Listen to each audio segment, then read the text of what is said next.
Listen, K-fam. The white flower was still on the counter when he opened that door. IU, 7 days. 7 days on the job. Brooke Bennett, 26 years old. Black American live-in housemaid inside the CO mansion in Seoul. Black dress, white apron. A signature white flower always pinned above her right temple. A storm cracks the sky. A pipe bursts in the servant's wing. The only working bathroom is in the restricted corridor, next to his office. Fresh from the shower, dark robe knotted at the waist, the flower resting on black marble. Then the mirror moves. Seo Ji-hoon, 34, head of the Seo crime family. They call him the Quiet One. Black Korean dragon rising up the left side of his neck. The door is half open behind her. She does not scream. She does not seduce. She sets a rule. Office, camera on, door open, or nothing. By morning, the whole staff is whispering. Vivian the cook smiles too politely. 2 Korean maids sharpen their tongues. Brooke's locker is forced open. Nothing missing. Omo. They were hunting a love token that does not exist. Then a necklace vanishes. Documents disappear from the safe. Every eye turns to the black girl in the white apron. But somebody tampered with that bathroom lock on purpose, and what she does when she finds out. Mark my words, K-fam. Stay close. Before starting the story, comment down below where you are watching from and what time it is there. If stories of karma, love, and hidden truths move you, leave a like, be sure to subscribe to the channel, and click join to become a member and help our channel. Brooke Bennett tightened the knot of the dark bathrobe over her hips and killed the shower valve with her elbow, because her hands were still full of soap, and a woman on day 7, inside the CO mansion, does not touch chrome she has not yet been told she is allowed to touch. The storm outside hammered the roof of the restricted wing in a flat, mean rhythm. She had counted 4 blackouts already since 11. This one was the 5th. The overhead light in the marble bathroom stuttered, held, stuttered again, and then chose to stay. She had not planned to be in this bathroom tonight. She had not planned to be in this corridor. The pipe in the servants' quarters had burst at 10:40, and the head housekeeper, avoiding her eyes the way 3 of them had been avoiding her eyes since Tuesday, had said the words, "Restricted wing, second door on the left, be fast," and turned away before Brooke could ask what fast meant inside a house where every hallway had a camera and every camera fed a room she had never been shown. Fast meant this: wet curls loose over bare shoulders, the white flower she wore above her right temple, resting on the black marble counter, petals open, yellow and red center catching the yellow light, her uniform folded on the small stool by the door. The dark robe knotted twice at the waist because once had felt like a bet she did not want to take. She wiped the steam from the mirror with the side of her forearm. She saw him, not his face first. His shape. The shape of a tall man in a white shirt with the collar open and no tie, a jacket folded once over his left arm, standing 3 steps inside the doorway she had left half open because the lock had refused her twice and she had chosen speed over a fight with brass. The dragon on the left side of his neck lifted out of the collar and climbed toward his jaw. Black ink. She had heard the maids in the kitchen name that dragon in a whisper on her second morning, and she had understood then that whispering about it was the whole point of the tattoo. Seo Ji-hoon did not move. The mirror held both of them for the length of one breath. Brooke felt her own pulse count itself against the wet skin of her throat, and she made a decision inside that single beat that would decide the next 7 days of her life. She did not scream. Screaming brought running feet. Running feet brought witnesses. Witnesses brought a story. And a story inside this house had a life of its own by breakfast. She had been in Koreatown 3 months, and inside the Bennett family long enough to know one clean rule her mother had drilled into her, with the wooden spoon and the hand on the shoulder both. When a powerful man walks into a room where you are half-dressed, you do not react to him, you react to the room. She turned. Not fast. Not slow. She turned the way a woman turns when she is choosing her angle, and she kept both hands high, palms open, held at collarbone level so the robe stayed exactly where the knot had left it. The flower was still on the counter behind her, safe, out of his sightline. Her damp curls fell forward over one eye, and she left them there, because moving them meant lifting an arm, and lifting an arm meant asking the knot at her waist to do work it was not built for. "Sir," her voice came out lower than she wanted, and she was glad. "Step back into the corridor, please." He did not step back. He did not step forward either. His right hand was resting on the jacket over his left forearm, and she saw, very clearly, the outline of a leather holster underneath the fabric of that jacket. She let herself see it. She did not let her eyes stay. "The door was open," he said. His English was clean, almost no accent. The pause between the words told her the accent was there and had been trained down. "The lock's tampered." She said it before her brain finished writing it. Then she watched his face, because a man who tampers with his own lock does not blink at that sentence, and a man who did not tamper with it does. He blinked. Once. Slow. Not the answer, but not a lie either. "You are the new one," he said. Not a question. Brooke Bennett, housemaid, 7 days. She named herself the way you name yourself at a police checkpoint. "I was sent to this wing because the pipe burst in staff quarters. I did not know this bathroom was yours. It is not mine." He watched her the way a man watches a chess piece someone else has moved. "It is the bathroom next to my office." "Then I am sorry for the proximity, sir." Something moved at the very corner of his mouth. It was not a smile. It was the shape a mouth makes when it decides not to smile. Rain slapped the window behind her in a hard sheet, and the overhead light stuttered again, and in that half-second of dimness, she saw him more clearly than she had seen him in the full light. Broad shoulders held military square, a face clean-shaven and tired in the eyes, dark hair pushed back off a fair forehead, and that dragon curling up out of the open collar, like a piece of him that walked ahead of him into every room. She had heard the servants in the kitchen name 3 things about So Ji-hoon in 7 days. He was 34. He was the master of the house. He did not raise his voice, ever, which was why they called him the quiet one, and why the ones who worked for him longest were the ones who feared him most. She was aware of the second door in this bathroom, the one that connected through to the office, and she was aware that she could not see whether it was open or closed from where she was standing. "Sir," she said again, "I am going to ask you 3 things. If you say yes to all 3, I will finish and leave, and by tomorrow, the pipe will be fixed, and you will not see me in this corridor again." He tilted his head. The tilt was permission to continue. 1. She kept her palms where they were. "Step back into the corridor. Not out, just back to the doorway, where the camera in the hall can see you." His eyes went, without moving his head, up and to his left, in the direction the hall camera would be. He knew exactly where it was. Of course he knew. 2. She swallowed. Her throat was dry, in a way that had nothing to do with the steam. "Leave the door where it is now, half open, not closed. If it closes, I will scream, and I will not care what happens after." The corner of his mouth moved a second time. 3.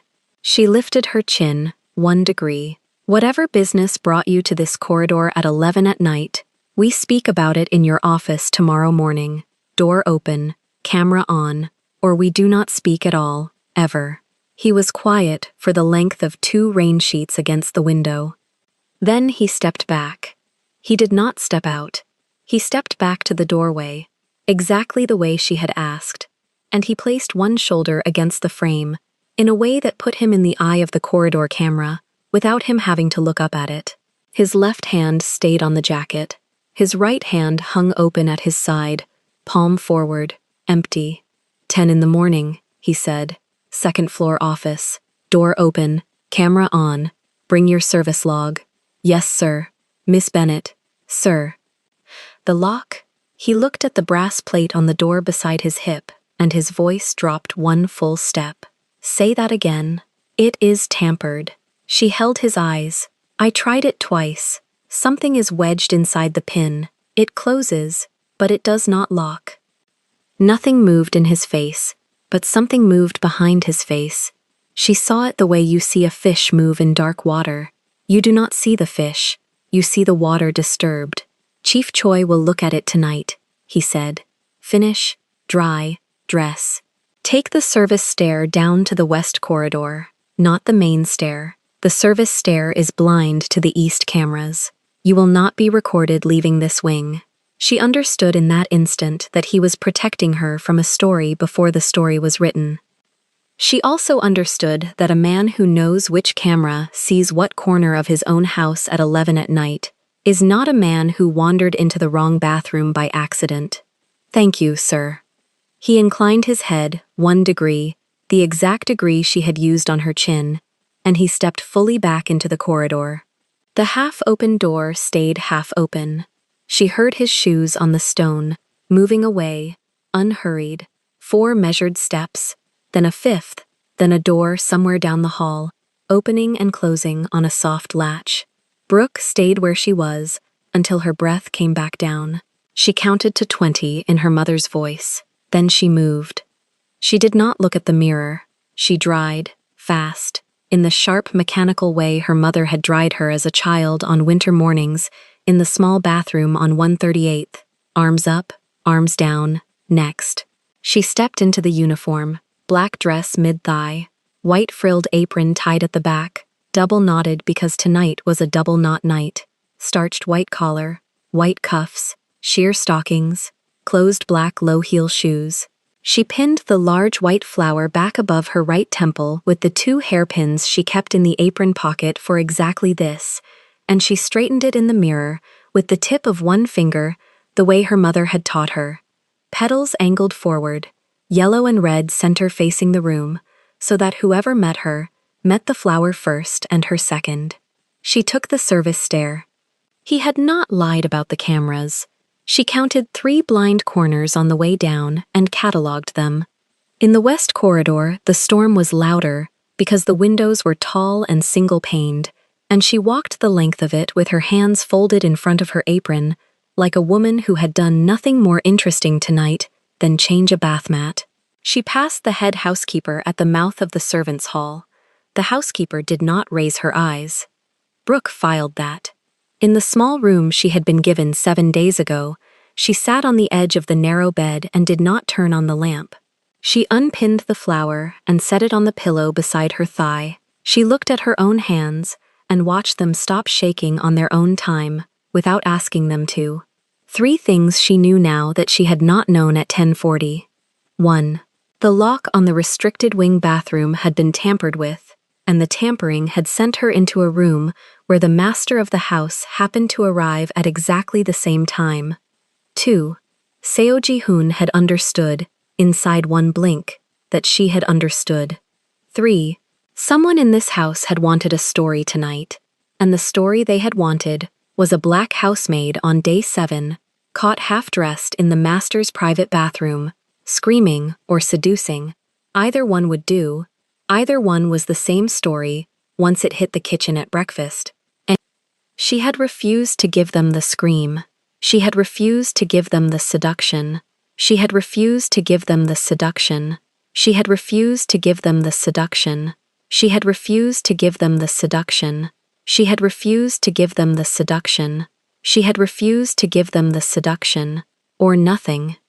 She lay back on the narrow bed with the flower still on the pillow beside her, and she listened to the storm hammer the roof, and she planned, in her mother's voice, the shape of her morning. She would be up at 5. She would iron the second apron, because the first had a coffee mark she had not been able to lift. She would eat nothing for breakfast, because a stomach full of rice in a room full of women looking for a reason was a stomach that would betray her at the wrong second.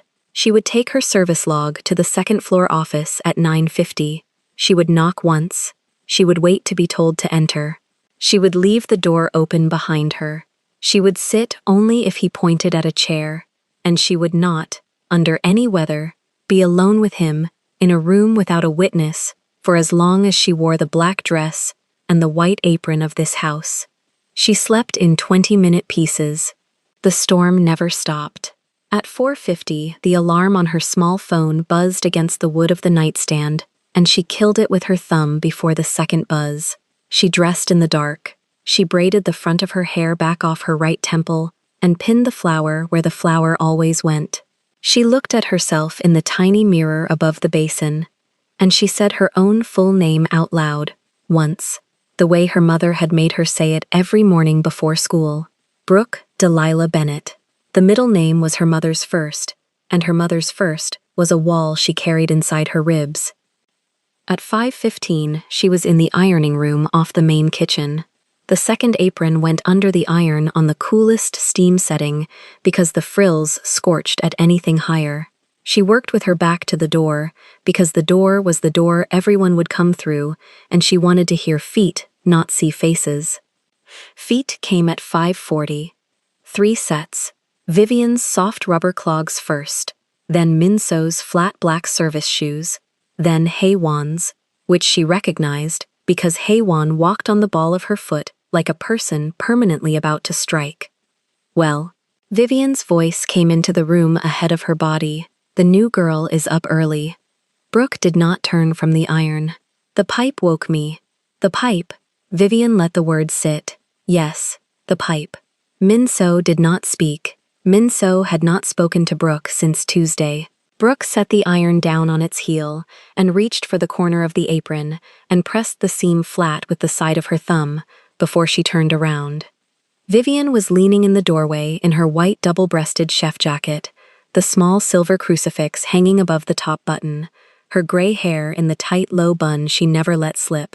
Her arms were folded. Her small dark eyes moved over Brooke's face and the flower above Brooke's temple and the double-knotted apron at Brooke's back, and she nodded once, as if she were confirming a suspicion, and she smiled the polite square smile that Brooke had already learned meant nothing except that Vivian had picked her weapon for the morning. There was a call about the east wing, Vivian said. The stone in the second-floor corridor. Someone tracked wet footprints from the restricted bathroom all the way to the service stair last night. You are on the knees today, Miss Bennett. Bucket, brush, no mop. 9 to 12. Start after breakfast. Behind Vivian, Haywan's mouth moved in the shape of a private word to Minso, and Minso's eyes went to the floor. Brooke folded the second apron over her arm and set the iron upright. Yes, ma'am. Oh, and Miss Bennett? Ma'am. Your personal locker in the staff hall. Vivian's smile did not change 1 millimeter. The latch, it appears to have been opened during the night. Nothing missing. We checked. But you may want to look later when you have the time. Brooke felt the room narrow to the width of the ironing board, and she kept her face exactly where it had been. Thank you, ma'am. I will look now. She walked past the 3 of them without hurry. Her flower stayed forward. Her apron stayed double-knotted. She turned into the staff hall and she saw, from 10 steps away, the small brass door of her locker hanging 1 inch open, and the pin of the padlock lying on the floor beneath it, snapped clean through. Brooke walked the 10 steps at the same pace she used when carrying hot tea, no faster, no slower. The brass door of the locker sat 1 inch open. The pin lay on the concrete floor like a tooth. She crouched, picked it up, turned it once between 2 fingers, snapped clean, not sawed, not filed, broken by a tool built to break pins. She opened the door with her knuckle, not her fingertip. Inside, her second apron, folded, her rain shoes, a hair tie, a cheap comb, a photograph of her mother taped to the inside of the door, corners still flat. Nothing missing, nothing added. That was the answer she needed, and the answer they had needed, and neither of them had it yet. She closed the door softly. She dropped the broken pin into the front pocket of the apron. Evidence lives with the person it was used against, her mother used to say when she was 8 and losing a tooth. She stood, smoothed the front of the dress, and walked back toward the stone corridor with her bucket and her brush. Vivian was waiting at the top of the service stairs, hands folded over the black apron, small silver crucifix riding on the collar of the white chef jacket. Hanol, K-fam. This woman weaponized calm the way other women weaponized voices. Anything gone, sweetheart? No, ma'am. That is a blessing. Yes, ma'am. Vivian tipped her chin toward the stone corridor. 9 to 12. The corners deserve the same attention as the middle. Mr. Choi walks that hall today. Brooke understood the sentence under the sentence. Chief Choi walks it today, so someone in a black uniform on her knees will be seen by the head of security, and the story will not require Vivian's mouth. She bowed her chin an inch, exactly the inch the house expected, and turned into the corridor with the bucket. At 9 sharp, she was on her knees. The stone was old, cold through the thin sheer stockings, and the water in the bucket was bitter with pine. She scrubbed the way her mother had taught her to scrub a church basement floor, back to the wall, moving toward the exit, so no one ever walked across the clean part. Discipline is a form of dignity, Delilah Bennett had said. If they want to see a woman on her knees, let them see a woman who chose the pattern. 10 minutes past 9, the polished shoes came around the corner. Not Daejin, Ji-hoon, black bespoke, tie loosened one finger, jacket buttoned. He stopped 4 steps from her. She did not stand. She did not look up past the shoes. She kept the brush moving in the small tight circle she had committed to. Miss Bennett, sir, 10 in the office. That has not changed. No, sir. Rise.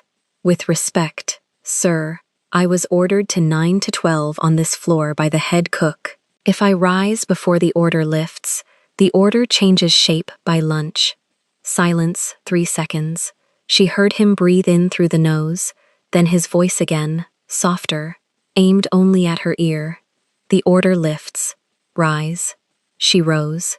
She did not brush her knees. She left the 2 dark half-moons on the stone as her signature. She lifted the bucket by the handle so the water did not slosh, and she looked at him fully for the first time in daylight. His face in the morning light was not the face from the mirror. Younger, more tired.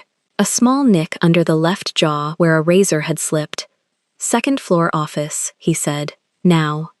"Sir, my service log is in the staff hall. You asked me to bring it." "Get it. Come up." He turned before she answered. She watched the back of the black jacket move down the corridor, and she counted, because counting is what her hands did when her chest did other things. 14 steps to the corner. He did not look back. She dumped the pine water in the utility sink, rinsed the bucket, dried her hands on the inside hem of the apron so the front stayed clean. In the staff hall, she pulled the black cloth-bound log from the top shelf of her locker, dropped in the broken pin next to it, added the small folded page where she had written the times of the 5 blackouts and the position of the corridor camera. She closed the door. She did not lock it. A lock protects a thing only when the enemy respects the lock. The second-floor office had 1 door and it was open. The camera above the door had a red pin light that was on. Both promises kept. Daejin stood inside, back to the window, hands folded low in front. Ji-hoon sat behind the desk. There was a single chair in front of the desk.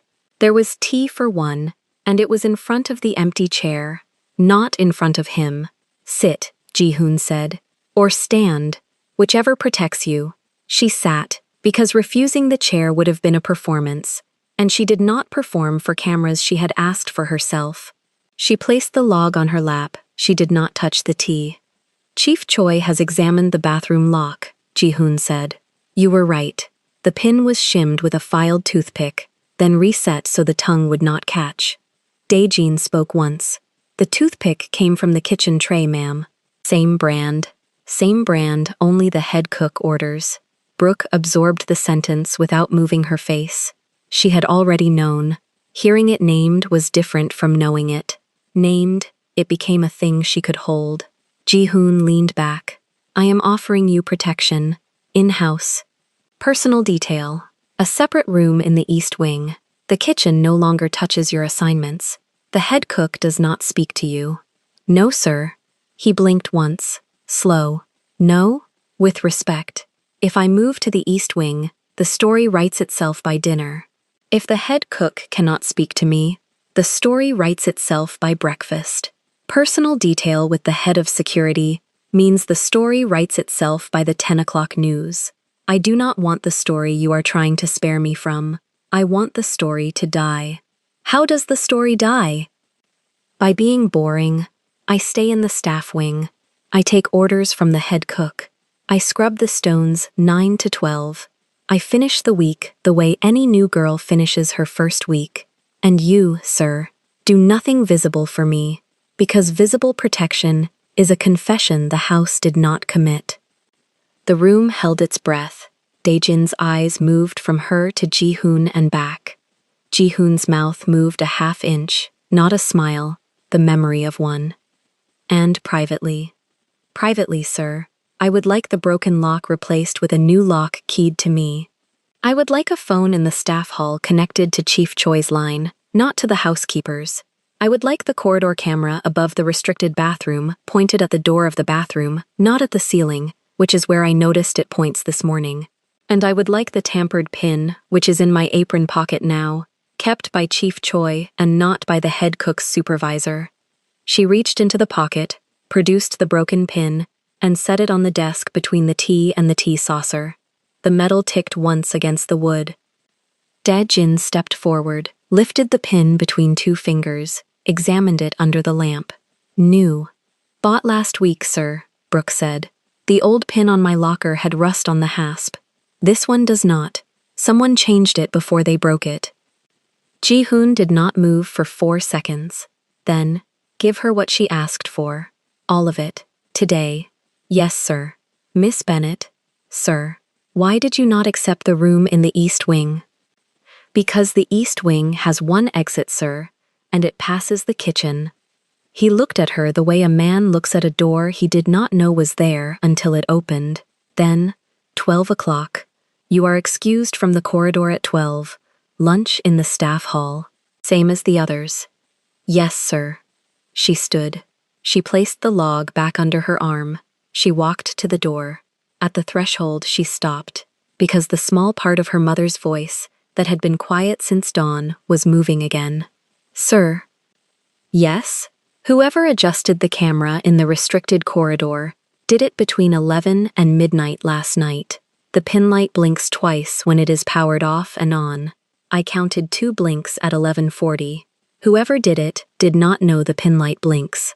They watch, but they do not maintain. She did not wait for him to answer. She stepped into the corridor. She heard, behind her, Daejin's low quiet. She saw the pin light, and Ji-hoon's low quieter. She saw everything. The door did not close. The camera did not stop. Both promises kept. She walked back down to the stones. She was on her knees at 10:28. Vivian passed at 10:35, saw her there, saw the water changed clean, saw the pine bucket empty of any excuse, and passed without a word. The absence of the word was louder than any word Vivian could have chosen. Brooke did not lift her head. At 12 she rose. She emptied the bucket. She washed her hands to the elbow. She walked into the staff hall through the servants' entrance to the main kitchen, and the kitchen was full, because the kitchen was always full at 12. Min Seo at the long steel counter chopping green onion, Haewon stirring a wide pot of clear beef broth, 2 younger girls she did not know at the sink, Vivian at the head of the counter, tasting from a wooden spoon, back to the door. Brooke did not walk to the staff table. She walked to the center of the kitchen, 3 steps from Vivian's back. She set the log on the steel counter. The sound was small and flat, and everyone in the room heard it. Ma'am? Vivian did not turn. Ma'am? I would like to say one thing, so it is said once, and does not need saying again. The wooden spoon lowered. Vivian turned. The face was polite. The eyes were not. Speak, child. I am Brooke Delilah Bennett. I am the new housemaid.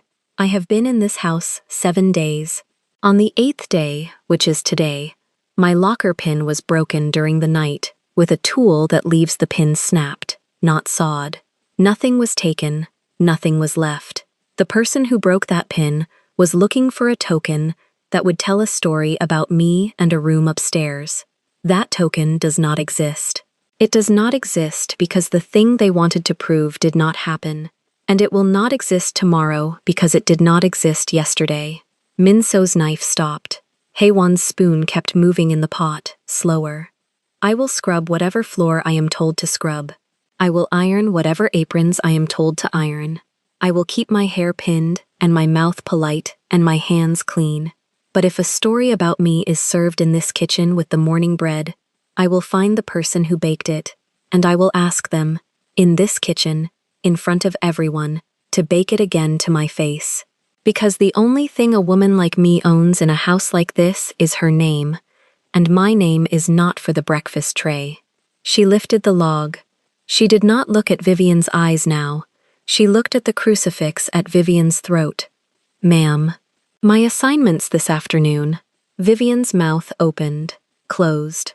The polite mask slipped 1 millimeter and slid back. Silver. The dining room. Polish all of it. Cloth in the second drawer. Yes, ma'am. Brooke picked up the log. She walked to the staff table. She sat. She poured herself a cup of the barley tea from the shared pot, and she drank it the way a woman drinks tea when she has decided the temperature of the room will not decide the temperature of her tea. None of the other girls spoke.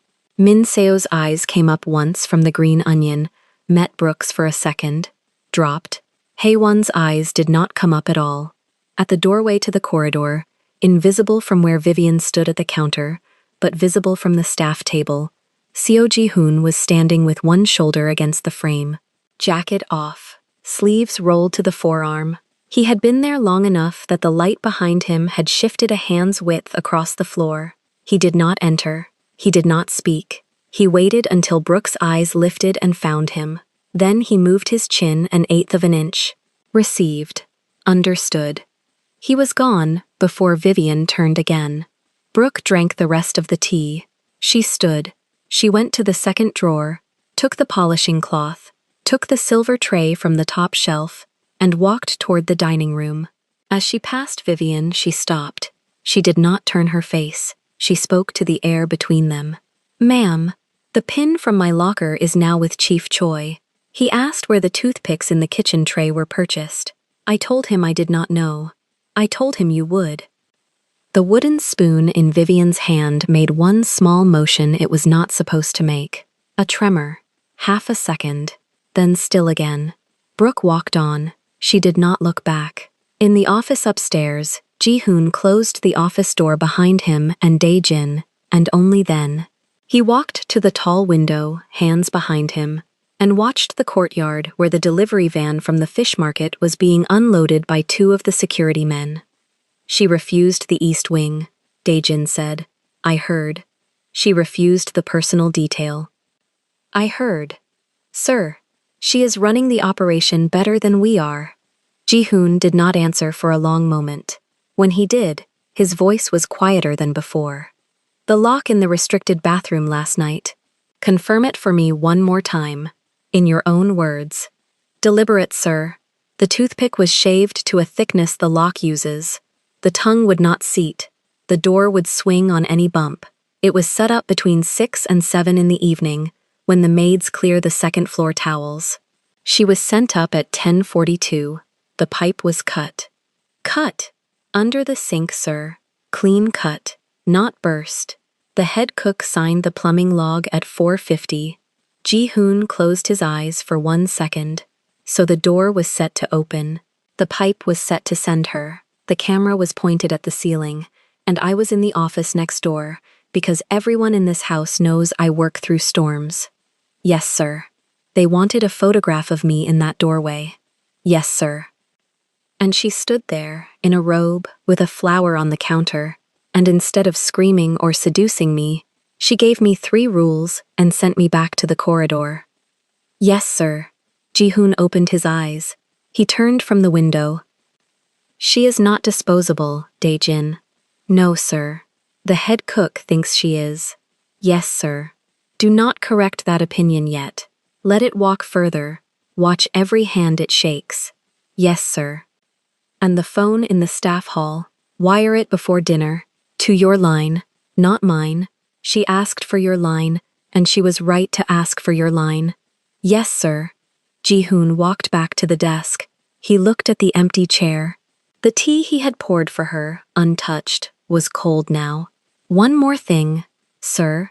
If anything is planted in her locker in the next 72 hours, a note, a piece of jewelry, a photograph, anything, I want to know within 10 minutes. Not an hour, 10 minutes. Understood, sir. And Dae-jin. Sir. The Bennett name, run it, quietly, full file. Mother, father, grandparents, siblings if any. New York, everywhere they have lived. And any past contact between a Bennett and this family. Any. Dae-jin's eyebrow lifted 1/4 of a millimeter. He did not ask why. He bowed, once, and left. Ji-hoon sat back down at the desk. He did not pick up the cold tea. He picked up the broken pin. He turned it once, twice, 3 times between finger and thumb.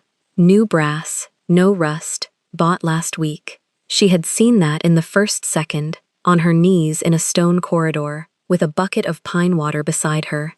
He set the pin down.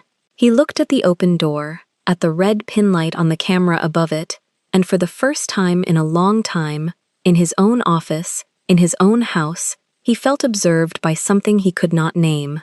Down in the dining room, Brooke laid out 42 pieces of silver in the shape of the long table setting they would be used for tonight. She polished the first fork. She polished the second. When she polished the third, her hand was steady. When she polished the fourth, her hand was steady. When she polished the fifth, her hand was steady. She counted them the way she had counted the 14 steps of a black jacket down a stone corridor. She was still counting when the delivery bell at the service door rang twice, and Vivian's voice from the kitchen said, cheerfully, "The pearls. Someone go up and dust the pearls in the late mistress's room. It has been too long." Brooke's hand, on the 6th fork, did not stop moving. But she heard the sentence, and she filed it, and she understood that the story had already begun to write its 2nd chapter without her permission. Brooke set the 6th fork down and reached for the 7th without looking. Her hands had a rhythm the rest of her didn't need to supervise. The polishing cloth moved in 3 small circles at the base, 1 long stroke up the neck, a quick twist at the tine. 6 seconds apiece, 36 pieces to go. She counted the strokes because counting kept her mouth shut, and keeping her mouth shut kept her ears open, and her ears had picked up something new. The kitchen had gone quiet. Not the quiet of people working, the quiet of people listening. She kept polishing. She let a fork clink against the tray on purpose, soft, ordinary. Then she let another one clink. The quiet in the kitchen kept its shape. Somebody in there was standing very still because Vivian had just shouted about the pearls in the late mistress's room, and somebody had felt the shape of that sentence hit the air, and that somebody was doing math. Brooke did the math with her. Dust the pearls. Too long. Someone go up. The order was thrown into the room like a stone into a pond. No direction, no name attached. Whoever moved to obey it first was the girl Vivian trusted to walk into that room. Whoever hesitated was the girl Vivian was still testing. Nobody moved. Brooke picked up the 7th fork. 3 small circles. 1 long stroke. Quick twist. She heard the wet thud of the wooden spoon going back into the pot of clear broth. Then footsteps, flat, unhurried, coming out of the kitchen into the corridor that ran between the kitchen and the dining room she was standing in. Vivian didn't announce herself. She never did. She just walked into a room and let the room adjust.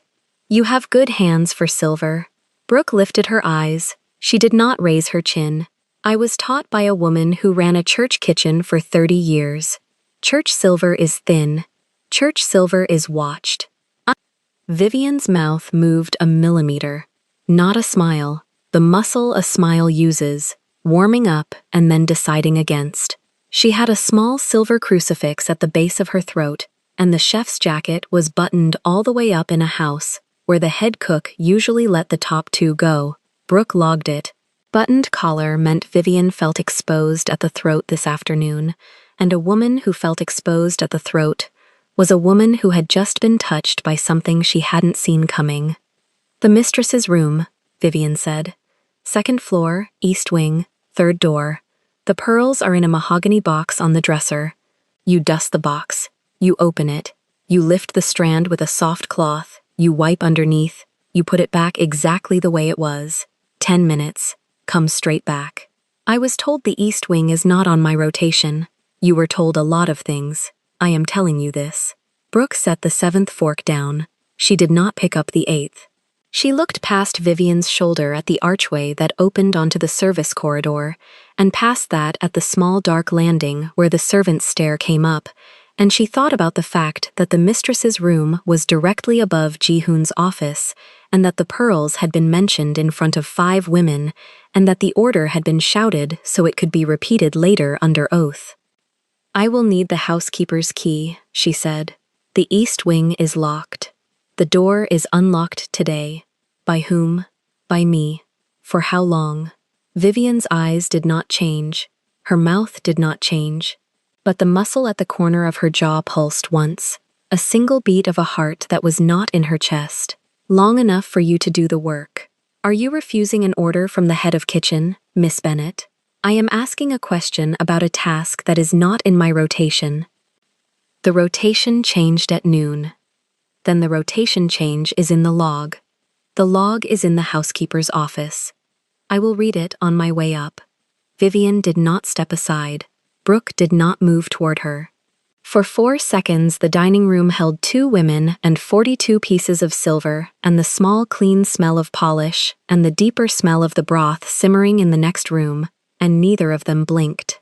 The silver on the table caught the winter light coming through the tall windows and threw a thin, cold line across Vivian's jacket, right at the crucifix.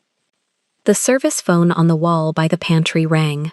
1 ring, 2 rings. It was the internal line, the small black rotary the old house had refused to retire, and it rang the way only that phone could ring, a dry mechanical bell that made the whole east side of the ground floor stop. Vivian did not turn her head. Brooke did not turn hers. The phone rang a 3rd time, and Vivian's shoulders lifted a 1/4 inch and settled, and she stepped back 1 step, then another, and she said, "Finish the silver first," and walked back toward the kitchen, at the same flat pace she had come. Brooke listened. The phone rang a 4th time. Then Min So's small voice picked it up in the kitchen, and Min So said, "Yes, sir. Yes, sir. Now, sir," and hung up. Vivian's footsteps stopped in the middle of the kitchen. Brooke picked up the 8th fork.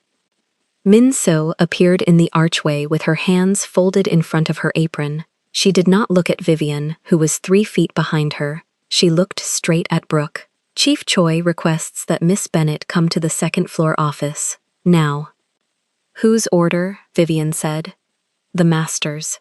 Through Chief Choi. Through Chief Choi. Miss Bennet is polishing silver for tonight's table.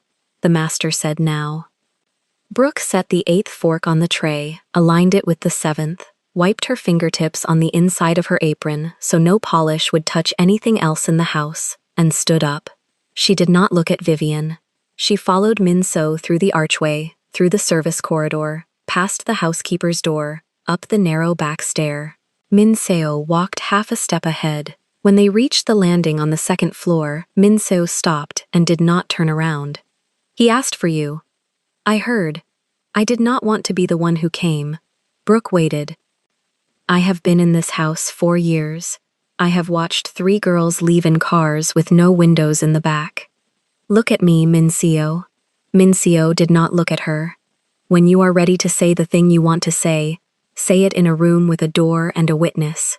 Not in a stairwell. Min So's chin dipped once. She turned and went back down the stairs. Brooke stood on the landing for 1 full breath, and then walked the length of the corridor to the 2nd floor office. The door was open. The camera above the door frame had its pin light red. Dae-jin was standing inside, near the window, his earpiece live, and Ji-hoon was seated at the desk with a thin black folder closed in front of him, and a small cassette recorder, next to the folder, and a 2nd chair placed at a precise angle to his own. He looked up. Come in. She stepped in. She stayed standing. Sit, please. I would prefer to stand until I know why I am here. Dae-jin's eyes moved to Ji-hoon. Dae-jin's nodded once. He slid the cassette recorder 6 inches toward the near edge of the desk. The recorder was old, the kind with a hinged plastic door over the tape, and the tape inside it was wound almost to the end of the A side. He did not press play. "You made a request this morning," he said. "You asked for the corridor camera to be pointed at the door instead of the ceiling. It was repointed at 11:15. Between 11:20 and 11:40, someone attempted to unplug the coaxial cable in the housekeeper's utility closet. The attempt failed because Chief Choi had already rerouted the feed through the security wing. We have 4 minutes of footage of the attempt. Whose hands? A woman's hands, gray sleeves, silver crucifix visible at the collar when she leaned, face not in frame. That is not enough for a room. It is not. Then why am I here?" Ji-hoon touched the top of the cassette recorder with one fingertip. "This was brought to Chief Choi 17 minutes ago by a member of the staff who does not want her name in the room yet. It is one side of a phone conversation. It was recorded on a personal device in the pantry between 4 and 4:15 this afternoon. The voice giving the orders is the head of kitchen. The voice receiving the orders is a man. I have listened to it once.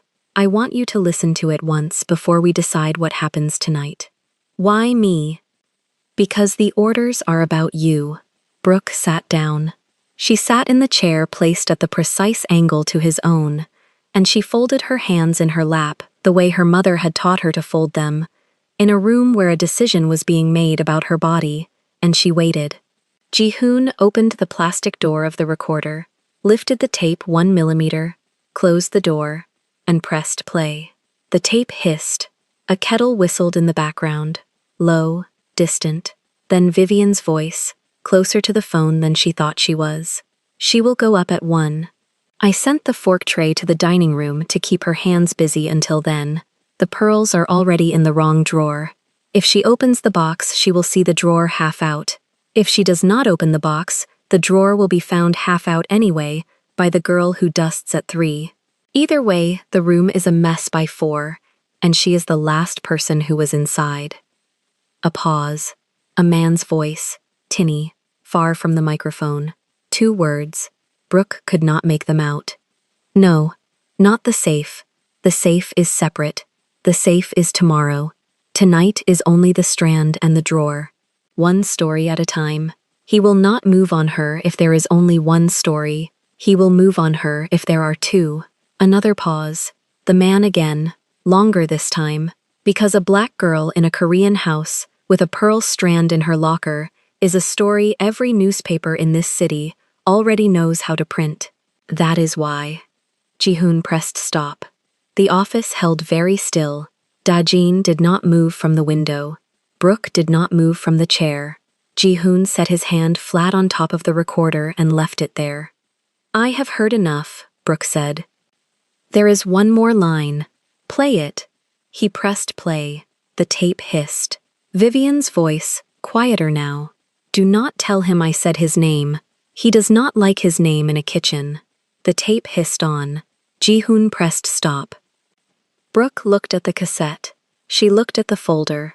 She looked at the man across the desk who had known, this morning, at 10, when he sat across from her with a cup of tea and a pin light and offered her a room in the East Wing, that a woman 2 floors below was already writing the ending of her week. She did not need to ask him if he had known. She could see it in the angle of his shoulders, and in the way his hand was flat on top of the recorder, and in the fact that the second chair had been placed at that precise angle to his own before she walked in. "How long?" she said. "Since this morning. Before this morning.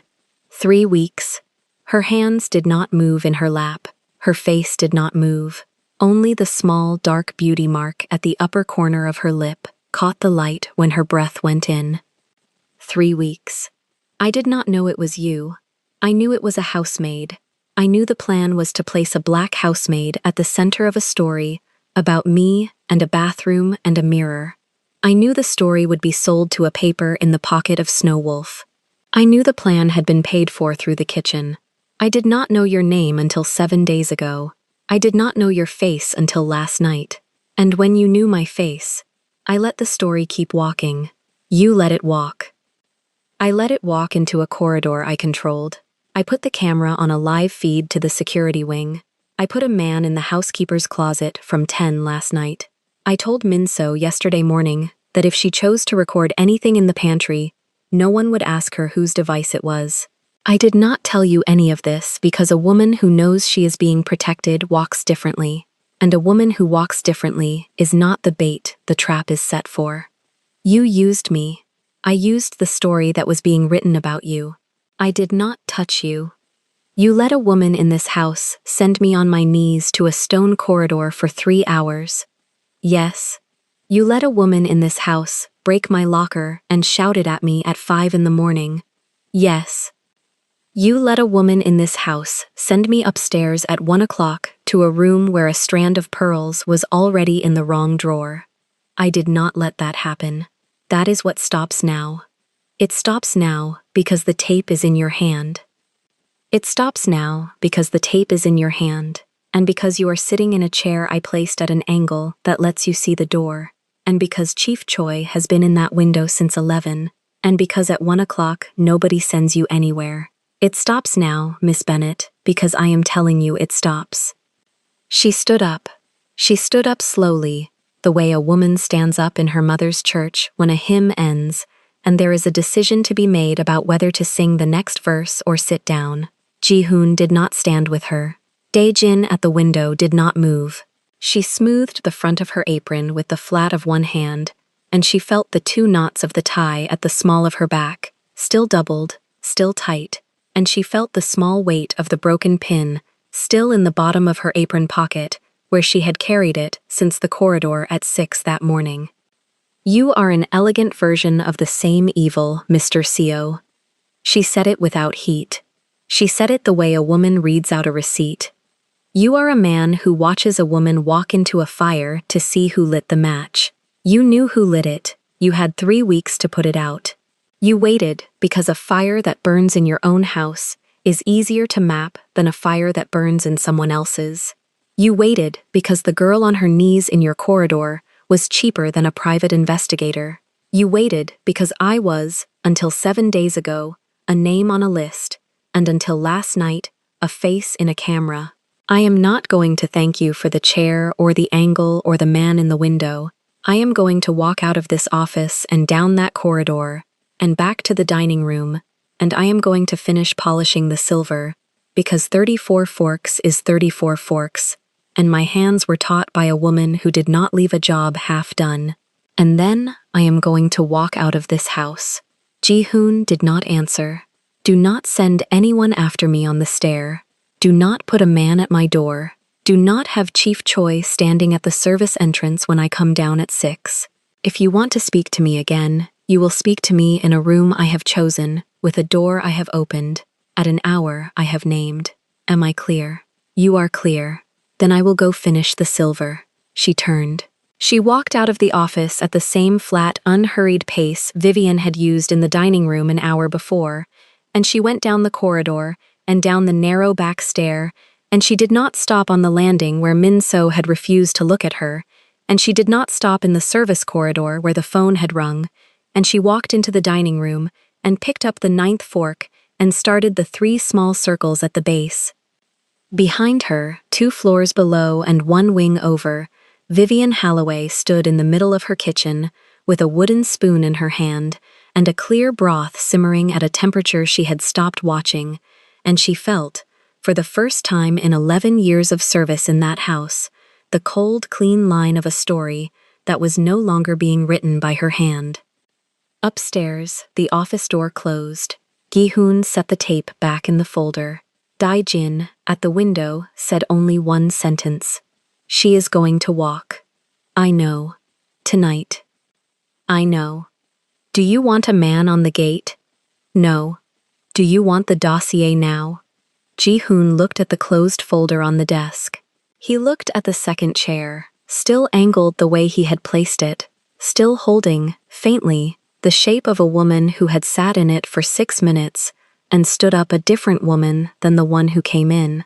Bring me the file on the mother, tonight, before she leaves. Dae-jin left. The office door clicked shut.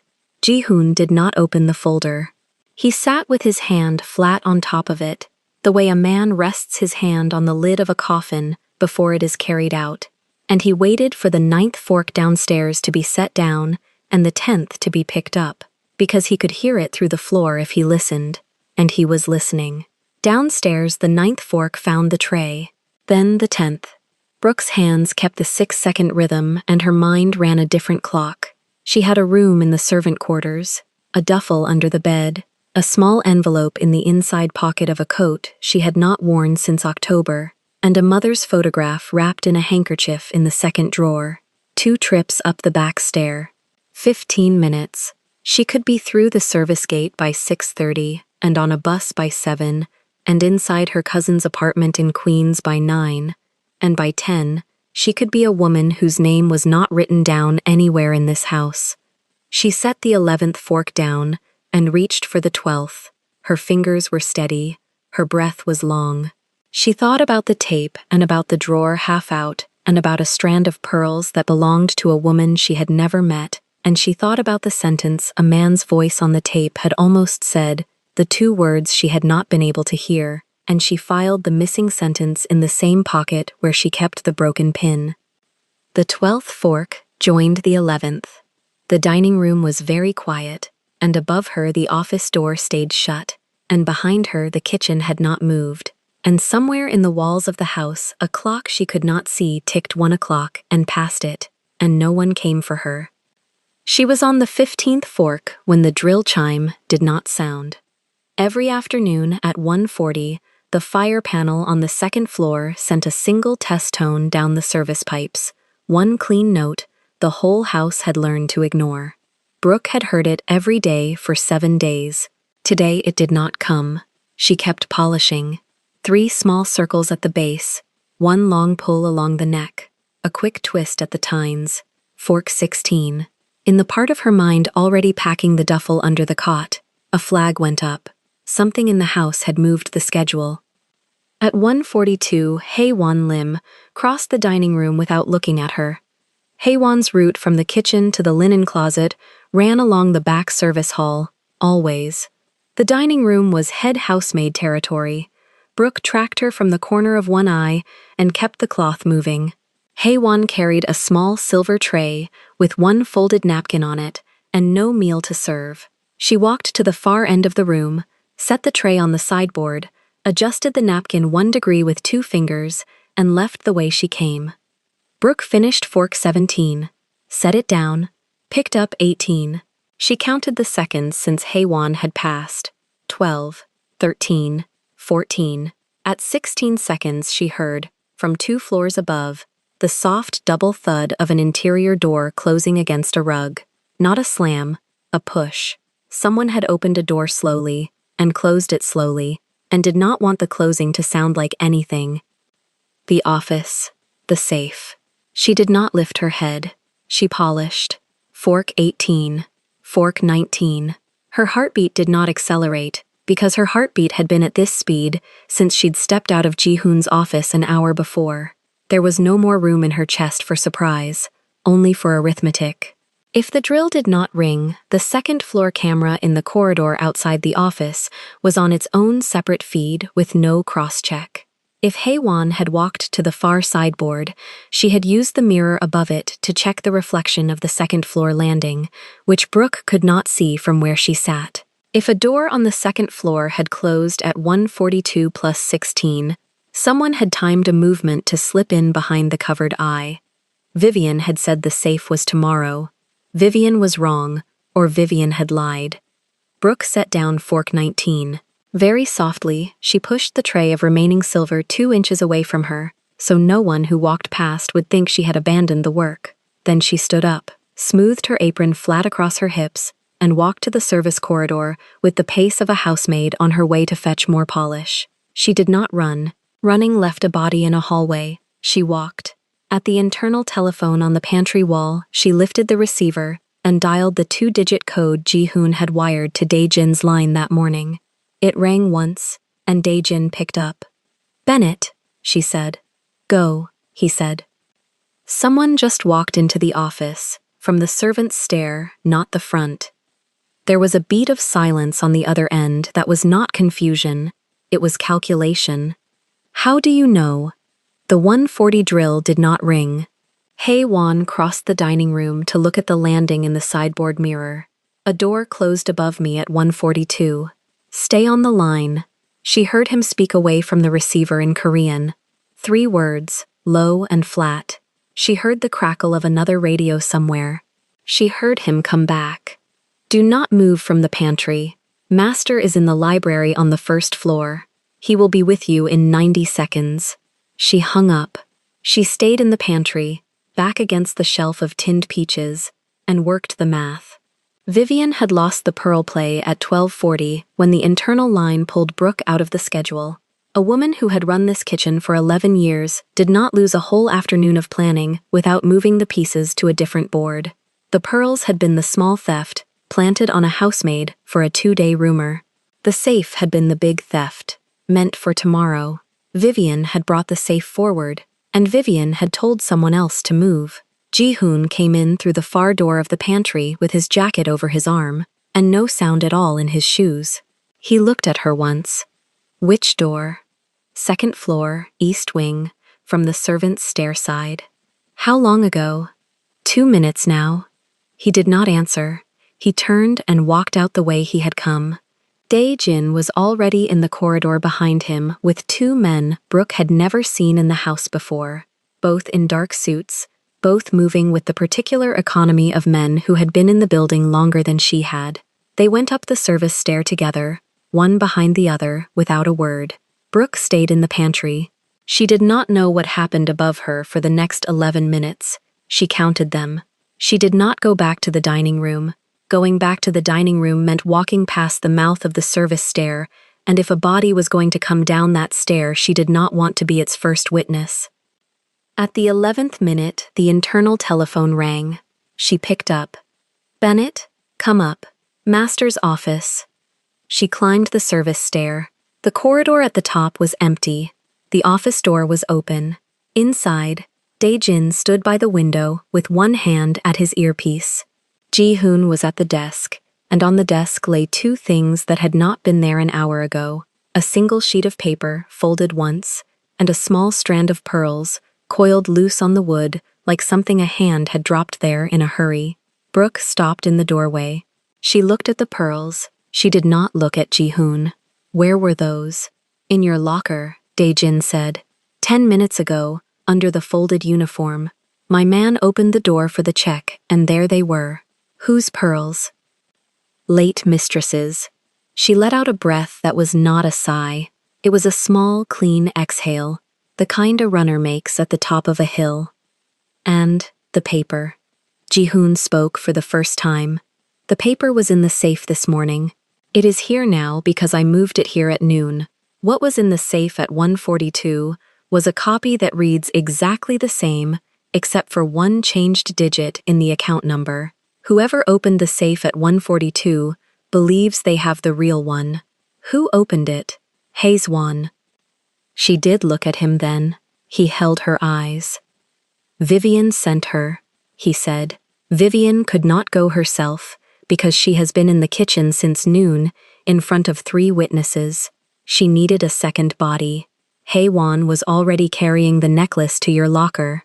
She dropped the necklace, went up the service stair, took the folder, came down the front stair, and put the folder in Vivian's coat pocket in the mudroom 60 seconds ago. My man watched her do it. Brooke thought about the small silver tray with one napkin on it. Hae-won had walked to the sideboard to check the mirror because she needed to know if anyone from the dining room could see the landing. She had adjusted the napkin because she needed a reason to have been there. The napkin was a receipt. Where is Hae-won now? In the linen closet on the 2nd floor. My man is with her. She does not know he is there. And Vivian, still in the kitchen, stirring the broth. Brooke walked into the office. She did not sit. She stood at the corner of the desk and she looked at the pearls, at their soft, irregular gleam under the desk lamp, and she thought about the woman in the burgundy Sunday dress in the photograph in the 2nd drawer of her cot, back in the servants' quarters, and she thought about the middle name that woman had given her.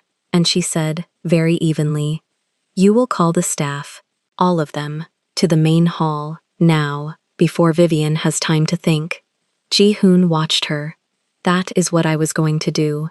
"Then do it, and put the pearls back on this desk, where I can see them from where I will stand. And do not touch the paper. And when Vivian comes in, do not look at her first. Look at me." Daejin's mouth did something at the corner that was not quite a smile. "Bennett," Ji-hoon said, "you are meant to be leaving this house at 6:30. I am still leaving this house at 6:30. That is a separate conversation. First we finish this one." He nodded once. He picked up the desk phone. He spoke 4 words in Korean into it. Somewhere in the house, a small bell began to ring. The assembly bell. The one that had not been rung in this house since a funeral 11 years before. The sound of it went through the walls like water finding cracks. Brooke walked out of the office ahead of him. She went down the front stair, not the service stair, and every servant she passed on the way flattened themselves against the wall to let her go by. The apron was double knotted. The white flower sat above her right temple, where it had sat since 4:50 that morning. Her hands did not shake. The main hall of the Seo mansion was a room built to hold 100 people and rarely held 6. Marble floor, 2 staircases along the north wall in a matched curve. A long dark table down the center. Brooke walked to the center of the room, stopped 4 paces from the head of the table, and turned to face the doors. They came in one by one. The 2 younger girls from the kitchen sink, wide-eyed, apron corners twisted. The 3 groundsmen from outside, still with dirt on their boots. The head housekeeper, mouth in a hard line, refusing to look anywhere but the floor. Min So Park with her hands folded and her chin tucked. Haewon Lim, walking ahead of a man in a dark suit, whose hand was not touching her back, but was close enough to it. And Vivian Holloway, chef's jacket still buttoned to the throat, small silver crucifix at her collar, walking as she always walked, which was to say, as if the room belonged to her. Vivian stopped at the far end of the table. She saw the pearls before she saw Brooke. She saw the pearls on the desk through the open office door above the staircase, because Ji-hoon had left that door open on purpose. Her step did not falter. Her jaw did. Ji-hoon came down the north stair. He did not use the banister. When he reached the floor, he did not go to the head of the table. He went to Brooke's left shoulder and stopped 1 pace behind her, so that anyone looking at Brooke would see him in the frame with her, and anyone looking at him would have to look at her first. "Everyone who works in this house is in this room," he said. He said it in English. He said it once. "In the last 2 hours, a strand of pearls belonging to my late mother was taken from her room and placed in the locker of Brooke Bennett. In the last 20 minutes, a document was taken from the safe in my office and placed in the coat pocket of a member of this staff. The pearls were found. The document was found. The person who moved the pearls has been identified. The person who received the document has been identified. Both are in this room." Nobody moved. Vivian's hand at her side opened and closed once. "The evidence against Miss Bennett is that pearls belonging to me were found in her locker. That is the entire evidence. I am telling every one of you now, in this hall, so that no one leaves this hall telling a different story to anyone outside it. That evidence is worth nothing. The pearls were placed there by another hand, and the hand has been named." He paused. He did not raise his voice at any point in the following sentence. "Miss Bennett is under the protection of this house. Anyone who repeats otherwise, in this house or outside it, will answer to me directly." The head housekeeper's eyes came up off the floor for the first time. One of the young sink girls made a small sound in her throat. Vivian did not move. Brooke spoke then, and she did not turn her head to look at Ji-hoon when she spoke. She looked straight down the length of the table at Vivian Holloway. "Mrs. Holloway," she said. Her voice was even and it carried. "You told me at 12:30 to go up to the late mistress's room at 1 o'clock and dust the pearl case. You told me the door was unlocked. You had signed the rotation change at noon. You told me the pearls were in a drawer. You did not tell me which drawer, because the pearls were already in the wrong drawer, because you had put them there, because you had planned for me to be found beside them, I did not go. Chief Choi called me to the master's office instead, so you sent Hae-won. Vivian's mouth opened. Nothing came out. She closed it again. You have run this kitchen for 11 years, Brooke said. In 11 years, you have never lost control of a stock pot before this afternoon. I walked past the range at 12:40, and the broth was already going cold under your hand. You knew then that the schedule had slipped out of your fingers, and you moved the safe up from tomorrow to today, and you sent a girl to do it who is standing 3 feet from you now, with a man from security behind her right shoulder. She turned her head then, half an inch, toward Hae-won. Miss Lim, you crossed my dining room at 1:42, carrying a silver tray with 1 napkin on it, and no meal to serve. You went to the sideboard to check the landing in the mirror. You adjusted the napkin, so you would have a reason to have been there. The napkin was your alibi. It was a bad alibi. Hae-won's chin did not lift. Her hands were folded in front of her the way Min So's were folded, but the fingers were white at the knuckles. The man behind her shifted his weight a quarter step forward. Brooke turned back to Vivian. You told a man on a tape yesterday afternoon in the pantry that he was not to speak his name because he did not like his name in a kitchen. I have not repeated the name in this room. I am not going to. But you know whose name it is, and so does Mr. Seo, and so does Chief Choi.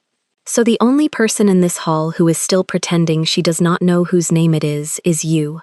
Vivian's hand at her side stopped opening and closing. It stayed closed. Ji-hoon stepped forward once, past Brooke's shoulder, into the space at the head of the table. Mrs. Halloway, he said, take off the jacket. Vivian did not move. Take off the jacket. She raised her hands to the top button under her throat. She was not a woman who trembled, but the button was small, and her thumb slipped on it once. She undid the buttons in a line down the front, and she slid the white chef's jacket off her shoulders, and she held it in one hand at her side. The black cotton blouse she wore under it was stained under the arms from a long morning at the stove. Chief Choi will accompany you to my study, Ji-hoon said. You will wait there for me. You will not speak to anyone on the way. Miss Lim will accompany you. He looked at Hae-won without turning his body toward her. Both of you will wait. Daejin moved for the first time. He crossed the marble floor with 2 of his men, and he did not put a hand on Vivian or Hae-won. He did not have to. The 2 women walked ahead of them out of the hall through the north door, and the sound of the 4 sets of footsteps went along the corridor and stopped at the study door, and a lock turned and there was silence. Brooke stood in the center of the hall with the whole remaining staff still lined along the wall. She did not move for a long moment.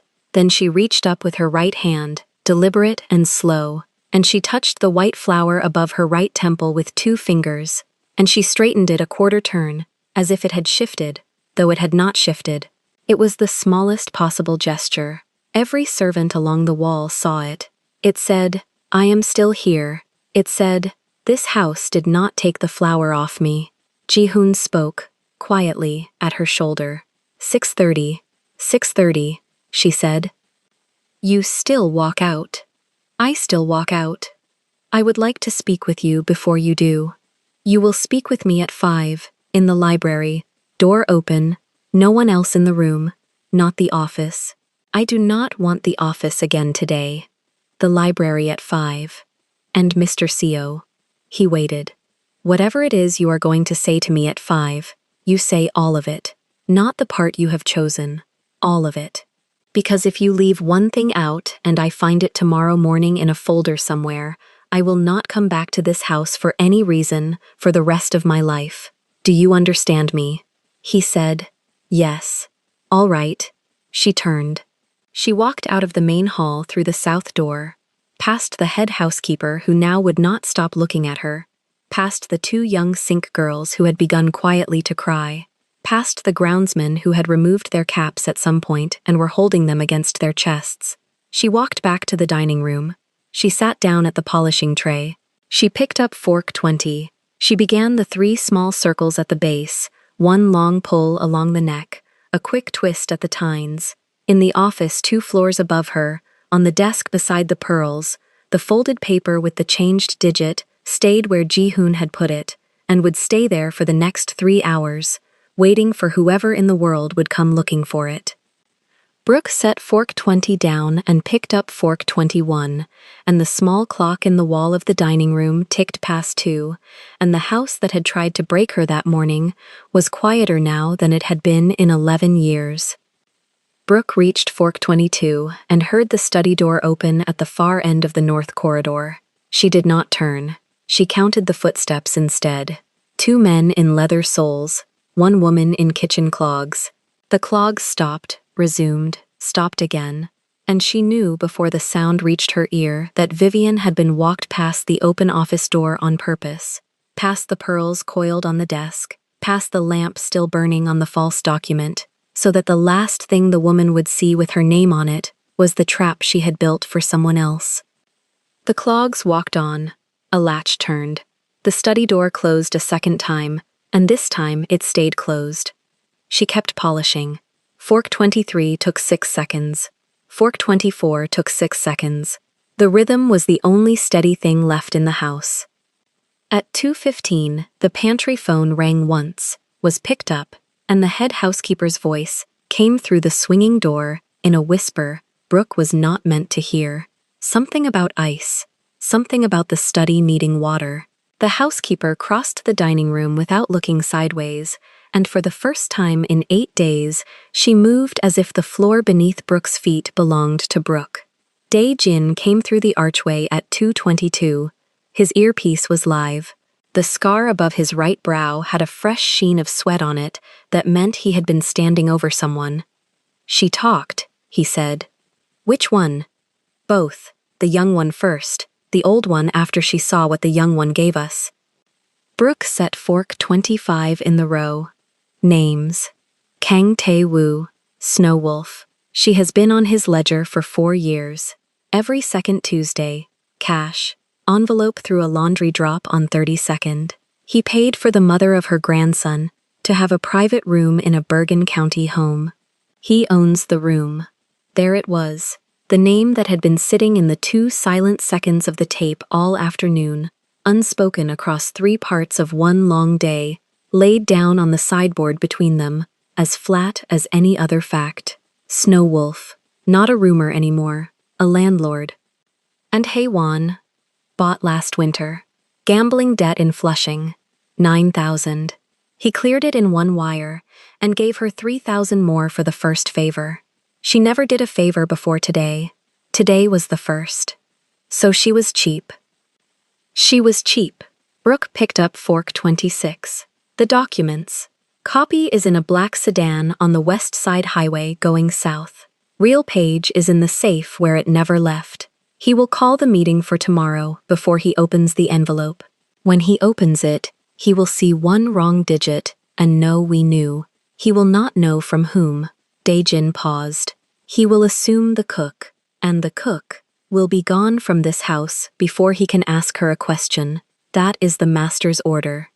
She glanced up for the first time. Gone where?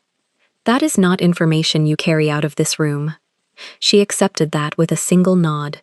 There were lines she had already decided not to cross, and this one was on his side of the door. She would not ask again. The tape. In his hand upstairs. The girl. Dae-jin's mouth did a thing that on a softer face would have been a smile. The girl is sitting in the kitchen, making rice for the staff dinner. She has not spoken since she gave me the cassette. Nobody has told her yet that she saved her own life. Then somebody should tell her. He said you would say that. He said correctly. Dae-jin's chin dropped 1/4 of an inch. 5 o'clock, library. He said to remind you. He said to say, the door will be open, and you will pick the chair. I always pick the chair. He knows. Dae-jin left through the same archway. Brooke polished forks 27, 28, 29. Somewhere between 28 and 29, the muscle at the base of her thumb finally started to shake, and she pressed the fork flat against the felt until the tremor stopped, because a shaking hand on silver was a hand that dropped silver, and dropped silver was a sound the whole house heard. At 3, she walked to the kitchen without being asked. Min So was at the rice cooker. 2 cups washed, drained, measured. Her hands were doing the work of hands that had done it 1,000 times and did not know what else to do with themselves. Her uniform was still gray. Her ponytail was still low. She had not looked up when Brooke came in, and she did not look up now. Brooke leaned her hip against the steel counter opposite the cooker and folded her arms so that Min So could see the shape of them at the edge of her vision. "You saved a life today," Brooke said, in a voice pitched for one person only. "It was not mine. It was yours. Understand that first, before anybody else tells you a different version." Min So's fingers stopped on the switch of the cooker. She did not press it. She did not move it. "You have 4 years in this house. You have a mother somewhere and probably a brother. Chief Choi will make sure both of them keep eating." The switch went down. Steam started under the lid. "Look at me." Min So looked up. Her eyes were dry, which was worse than crying, and the pouch of skin under each one was the color of a bruise that had been living there for days. "You are not staying in this kitchen after tonight. You know that." "I know." When they ask you why, you say nothing. You do not say his name. You do not say her name. You do not say my name. Nod. She nodded. "Good. Rice smells right. Turn the heat down in 6 minutes." Brooke walked back to the dining room and picked up fork 30. The bandeja was more than 2/3 finished, and the sunlight through the west windows had shifted a full pane to the left since morning. At 4:15, a footman she had never seen before crossed the dining room carrying a folder wrapped in plain brown paper, tied with kitchen twine, the way old files were carried before staff learned to trust envelopes. He carried it up the front stairs. He did not stop. He was not the kind of footman who stopped. Delilah Bennett's name was in that paper. Brooke did not need to see the cover to know. She had felt the file coming for 6 hours the way a shoreline feels a tide, and now the tide was in the house, and climbing the front stair, and being laid on a desk where a Korean man with a dragon under his collar would sit alone and read what a black woman named Delilah had done for his family, years before her daughter had ever seen the inside of a mansion. Brooke polished fork 31. She would not ask about the file at 5. She would let him bring it up if he brought it up. If he handed it to her, she would put it back on the table between them and tell him to keep his mother's stories on his side of the table until the rest of the account was clear. At 4:50, she washed her hands in the pantry sink. The soap was almond. The towel was linen. She did both slowly, the way a person does a thing when the next room is the one that decides whether the day was worth walking through. The library was on the first floor, north side, 1 wall of leaded windows, 3 walls of books to the ceiling. Ji-hoon was already inside when she came through the door, standing at the far window with his back to her, hands loose at his sides, white shirt, collar open, sleeves rolled to the forearm, no jacket.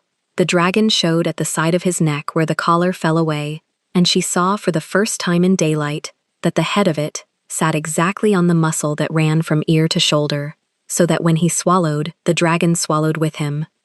She chose the chair in the corner, the one with the reading lamp and the small side table, the one that put her back to a solid wall and gave her both the door and the window without turning her head. He turned. He did not sit down. He walked to the chair opposite hers and stood behind it with his hands on the top rail. "Everything," she said.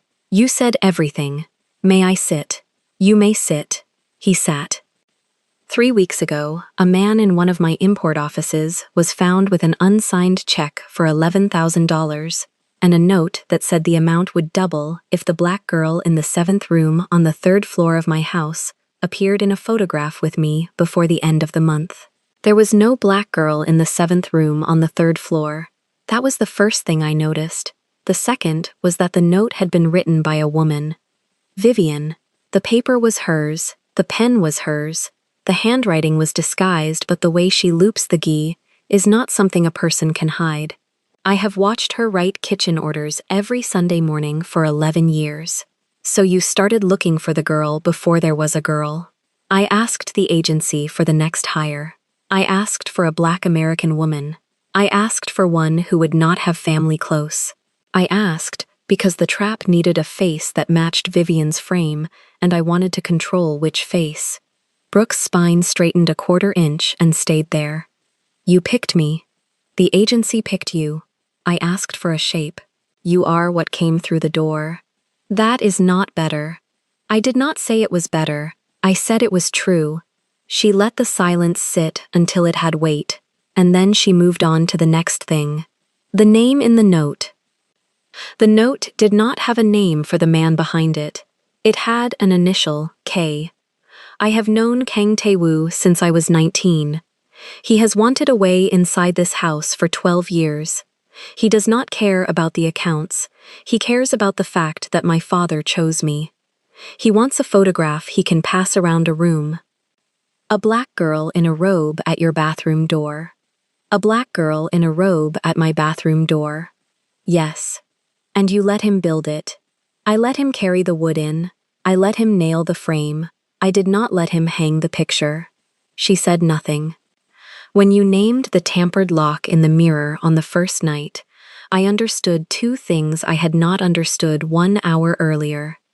The trap was farther along than I had thought, and the woman inside the trap was not going to be its victim.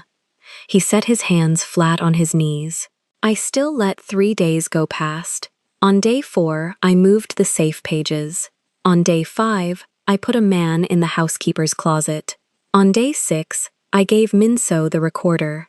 On day 7, you were on your knees in a corridor, because I had not yet decided what a photograph would cost me if it left the house. It would have cost you nothing. It would have cost you your name in every room in this city for the rest of your life. That is my cost, not yours. I know, and you still let me pay a piece of it.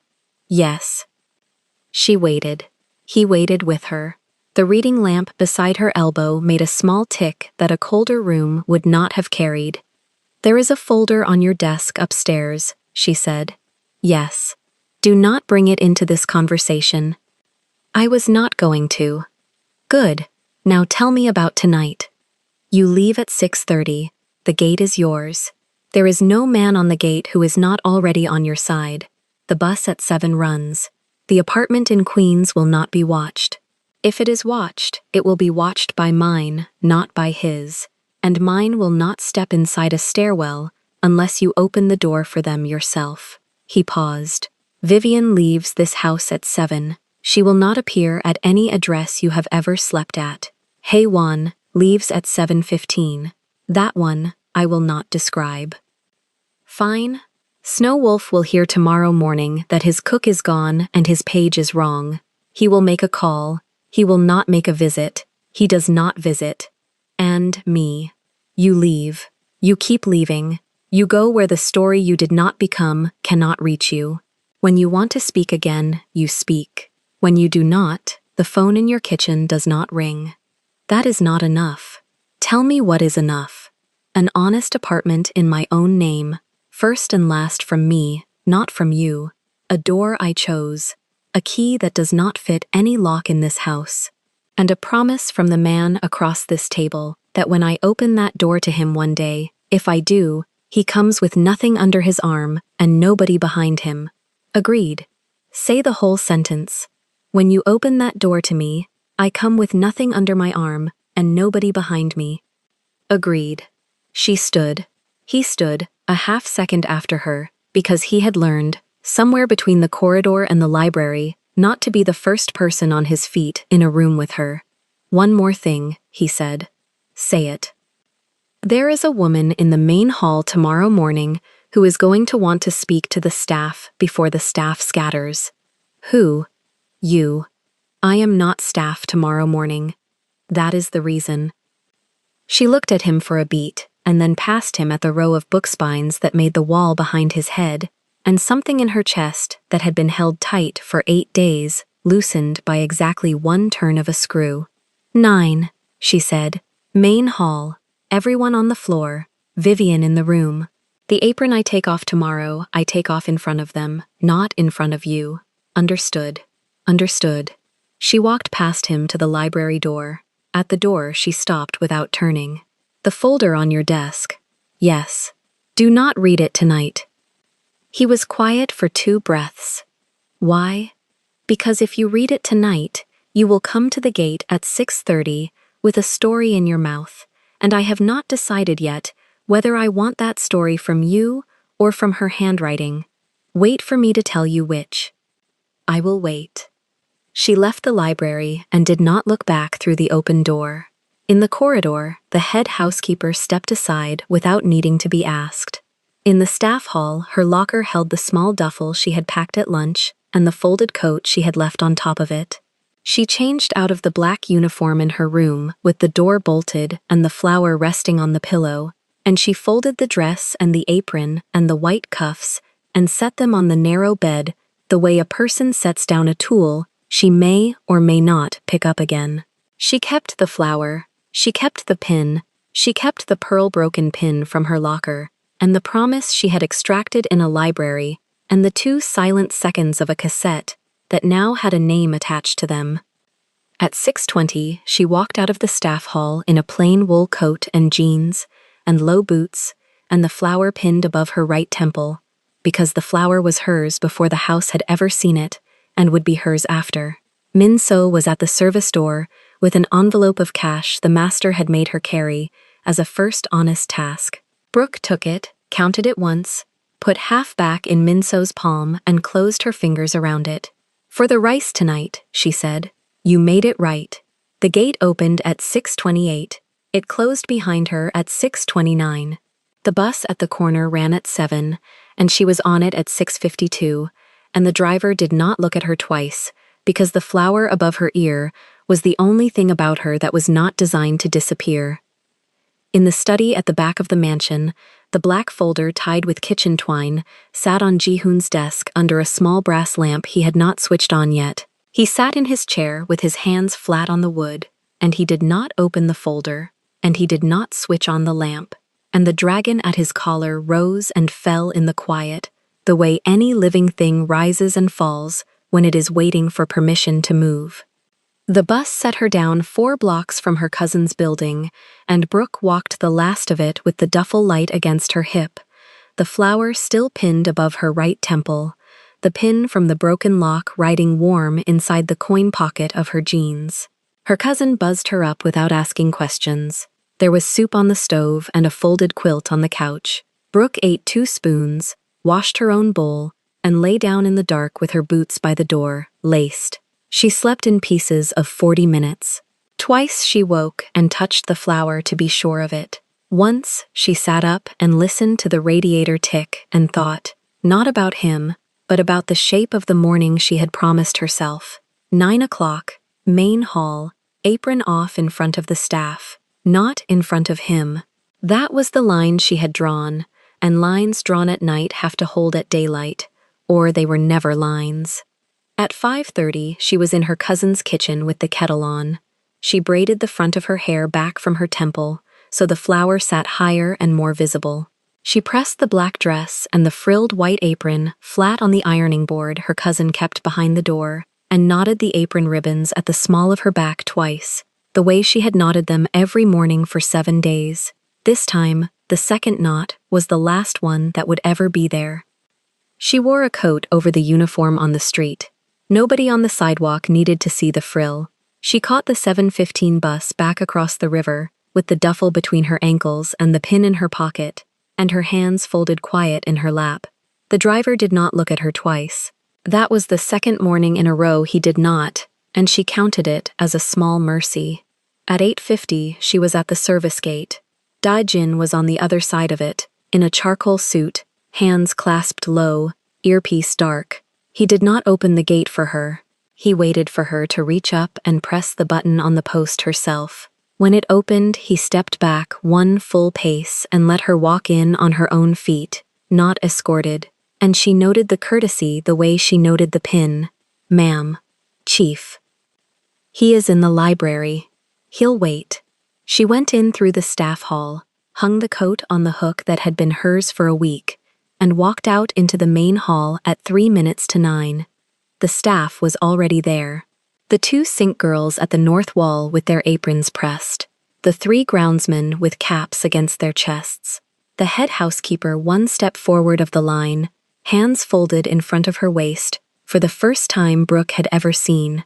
Min So at the far end, eyes level now, not on the floor, and, at the center of the far wall, in a straight-backed chair placed there for that purpose, Vivian Holloway, no chef jacket, a plain gray blouse, hands in her lap, a man of day gins standing behind the chair, one hand on the seat back, not on her. She was not tied. She did not need to be. The room did the tying. Ji-hoon came in through the north corridor at 9 exactly. Black suit, white shirt, no tie. He did not walk toward Brooke. He walked to the wall between the two staircases and stopped there, one pace back, one pace to the side, so that when the room looked at the center of the hall, it looked at her. He kept his hands where everyone could see them. Brooke did not speak first. She let the silence take a full breath. "Good morning.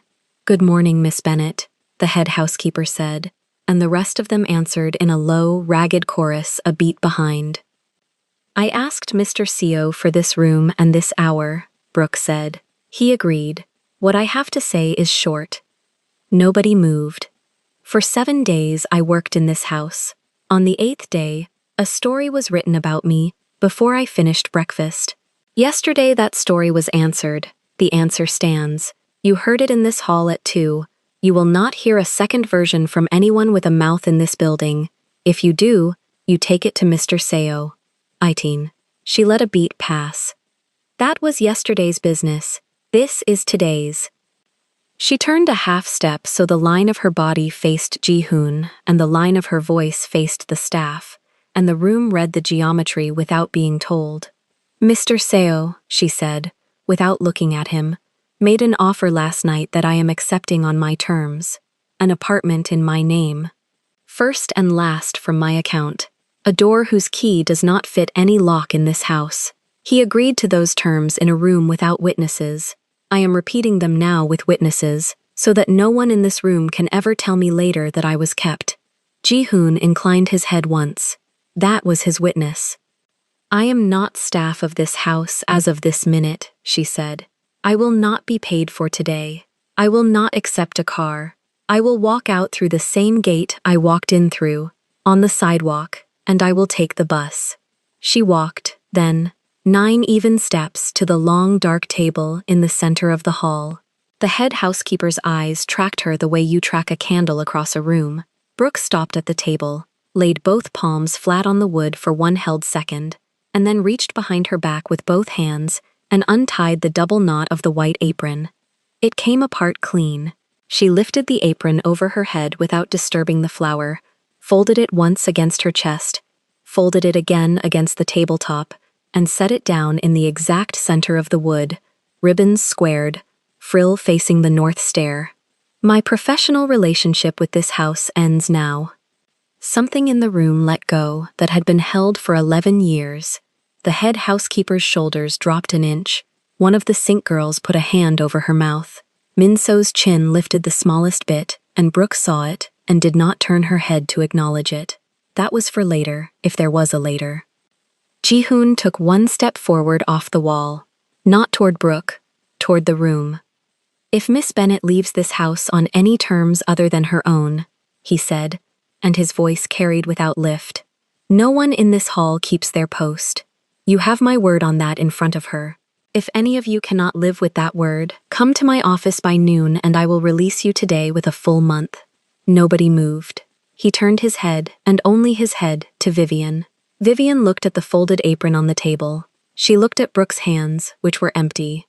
She looked at the flower above the right temple and, for one flat second, at the small dark beauty mark near the upper corner of Brooke's mouth. Then she looked down at her own hands in her lap and kept them there. "Ma'am," Brooke said to her, gentle in the way a knife is gentle when it is set down, "you do not have to say anything to me. I am not asking. I am telling you that when Mr. Seo asks you what happened this morning in the main hall, you will tell him that the girl you tried to sell into a photograph walked out on her own 2 feet, in the uniform of a woman who was never yours to sell, and left the apron on the table. That is what you will tell him, because that is what happened. Vivian's mouth opened once, closed. Her hands stayed in her lap. Brooke turned back to the room. Thank you for standing in this hall with me. You did not have to. I saw who came. She walked past the table, past the apron folded square in the center of the wood, past Ji-hoon at the wall, and out through the north corridor to the service hall on her own. Nobody followed. That was the point. The head housekeeper stepped aside with her hands still folded, and the two sink girls parted for her, and Min-so, at the end of the line, met her eyes for one whole second as she passed, and Brooke let her have that second, and did not stop. At the service gate, Dae-jin was in the same place he had been at 9. He did not open it. She pressed the button. It slid open. She walked through. Ma'am, he said behind her. Chief. He asked me to tell you the folder is on the desk in the study. He did not open it. She kept her back to him. Tell him I know. Ma'am. She walked the 4 blocks to the bus stop with the coat over her arm, and the flower above her right temple, and the double knot of the apron gone from the small of her back for the first morning in 7, and by the time the 8:45 to Queens pulled up, she was breathing at her own pace, and the pin in her pocket was warm from her hand. Her cousin's apartment was empty when she got back. There was a note on the counter, key on the hook, milk in the fridge. Love, Naima. Brooke drank a glass of water standing at the sink, and then she sat on the edge of the couch and cried once, quiet, into the crook of her elbow, for about 90 seconds. Then she got up, washed her face, and started making calls about a lease. The apartment she found was on the 2nd floor of a walk-up on a quiet block in Astoria, 1 bedroom, honest windows, a fire escape that overlooked a schoolyard. She signed her own name on the lease on a Thursday. She paid first and last from her own account. The landlord handed her the key in a small paper envelope, and she put it on her own ring, next to her cousin's spare, and walked out onto the sidewalk and stood on it for a long minute before she went to buy a mattress. 11 days after the morning in the main hall, at 6:20 in the evening, the buzzer in her new apartment rang once. She was at the stove. She had a pot of rice going, and a small pan with green onion and egg. The flower was on the windowsill in a glass of water, petals wide open under the kitchen light. She was in jeans and a soft gray t-shirt, sleeves pushed up, hair loose and thick down her back for the first time in weeks. No apron, no uniform, feet bare on cool wood. She wiped her hands on a dish towel and went to the intercom. Yes? It is me. She pressed the buzzer without answering, and unlocked the door, and left it on the chain for the count of 10, and then took the chain off, and opened it 2 inches, and stepped back to the middle of the kitchen, and waited. He came in alone. Black slacks, white shirt, open at the collar, sleeves rolled once at the forearm. No jacket, no tie, nothing under his arm except a small dark folder tied with kitchen string, held loose in his right hand, not clutched. Nobody behind him in the hallway. She checked. He let her check. He did not move from the doormat until she had. Come in. He came in. He closed the door behind him quietly, and set the folder on the small round table by the window, and stepped back 1 full pace from it, so that the folder was hers to reach for or not. The dragon showed clean at the open collar, black ink rising from the shirt line to the base of his neck on the left. She had not seen it in daylight since the library. She looked at it once, on purpose, and then she looked at his face. You came with nothing under your arm, she said, and nobody behind you. As agreed. That is my folder. It is. You did not read it. I did not. She walked to the table. She untied the kitchen string, which was the same string that had tied the apron ribbons of every cook in every house she had ever worked in, and she set the string beside the folder and opened it. The first page was her mother's name at the top in a clean black hand, Delilah Bennett. Under it, a date 31 years old. Under that, a photograph clipped to the paper with a small brass clip, her mother at 40, in the deep burgundy Sunday dress, pearl studs, hands folded on her lap. On a porch Brooke half remembered from a summer in South Carolina. The kind, steady eyes.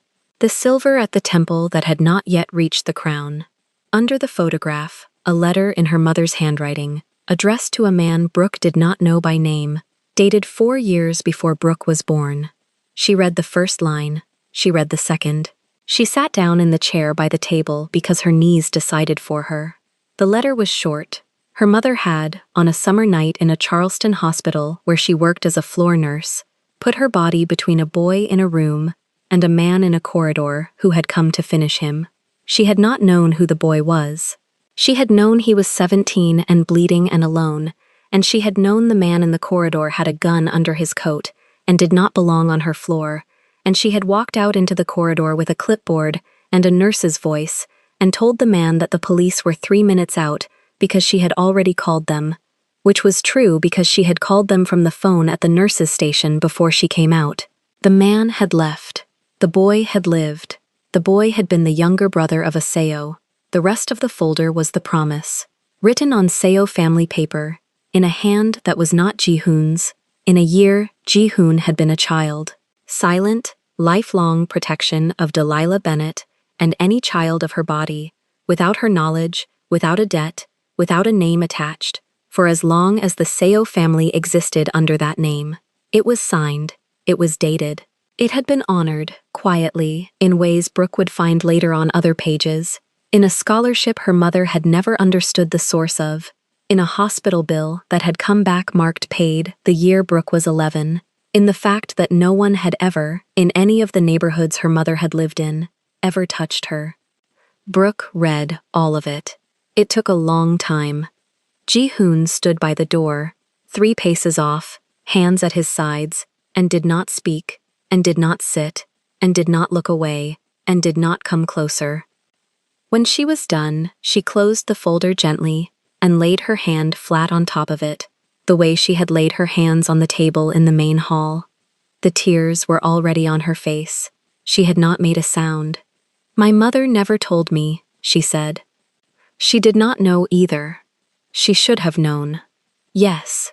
She wiped her cheek with the heel of her hand. "You knew before I walked into your house. I knew the name. I did not know the face. I asked the agency because of the letter. I did not tell you because I did not want you to be grateful. Gratitude is a leash. I did not want you on a leash in my house. And a photograph in a bathroom is not a leash. No, it is a noose. I know the difference. That is why I stopped it." She was quiet a long time. The pot on the stove had gone to a low simmer she could hear from the table. He heard it too. He did not move. "Come here." He came. 2 steps. He stopped in front of her chair, hands at his sides. He was tall enough that she had to lift her face to look at him, and she did, without standing up, and she looked at him for as long as she needed to look, and then she reached up with both hands, slow, palms open, and set them on the sides of his face. His jaw was warm, his eyes closed for one whole breath. "You will sit down at that table," she said, "and you will eat with me, because I made rice, and there is enough. And after that, you will go home the same way you came in, on your own 2 feet, alone, with nothing in your hand. And the next time I open this door to you, it will be because I opened it. Yes." She drew his face down and she kissed him, once, softly, on the mouth, in her own kitchen, with no mirror between them, and no door half open behind her, and no camera in the corner, and no man in a closet 3 floors down. She kissed him the way a woman kisses a man who has finally understood that she was never his to fetch, and she felt him understand it under her hands. Then she let go, and she stood up, and she went to the stove and turned the heat down, and she set 2 bowls on the small round table beside the folder, and she folded a napkin at each place, and she did not, that evening, put the flower back in her hair. It stayed on the windowsill in the glass of water, wide open under the light, and it was the last thing she looked at before she sat down across from him and picked up her spoon. Mark my words, K-fam. Some women do not leave the house of a rich man. Some women make the rich man leave the house of the woman he was going to buy. That one walked out, on her own 2 feet, in her own name, and she never wore that apron again. If this story moved you, stop for a moment and reflect. Tell me, K-Fam, have you ever worn a uniform in a house that treated you like you were invisible, while quietly knowing more truth than everyone at that table? Have you ever been framed for something you did not do, and stayed calm because your dignity was worth more than their applause? Would you have taken off the apron the way Brooke did? Mark my words, K-Fam. Tell us your experiences and feelings in the comments. We read them all. And if you believe in stories about dignity, hidden legacy, and silent protection, leave a like, be sure to subscribe to the channel, and click join to become a part of our community and help the channel.